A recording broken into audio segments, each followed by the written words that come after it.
ఈడేరా ఇంకా రాలేదా? టైం అయింది. అన్న టైం అయింది కానీ అత్తడు వాడు కలెక్టర్ అయ్యి అక్కడ సంతకాలు పెట్టి రావన్నాయి.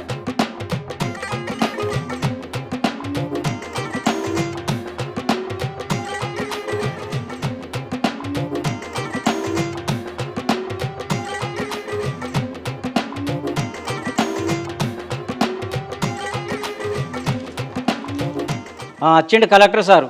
అయిపోయినాయి సంతకాలు. నువ్వు అడుగుతున్నావు నన్ను మా ఓనరే అడిగాడు జీతం వచ్చి చూడు. నువ్వు అడిగేటో ఆయన ఎలా నీ ఓనర్కి నేను ఓనర్ రా. ఓనర్ కావచ్చు, నువ్వు నాకు కాదు. అర్థమవుతుందా? ఏదిరా బాగా గులుగుతున్నావు? ఏం లేదు, తిన్నవా అని అడుగుతున్నా. నీకు తోలాడుతున్నావా? తినలేదు. పో నీ సంగతి చెప్తా పో. బాబాయ్ ముసలి బాగా వస్తుంది, మీకు సిరా కనిపించలేదు. ఆడేమో నాకు జీతం వచ్చినట్టు బాగా మాట్లాడుతుంది. విజయనే చెప్తాను, బాగా మాట్లాడుతుంది. బాబాయ్ ఏమన్నాడు ముసలోడు? ఏమన్నా బాబాయ్ ప్లేస్ నేను ఉంటాను. ముసలోడిని ఓనర్ చేంజ్ చేసి పడతాను.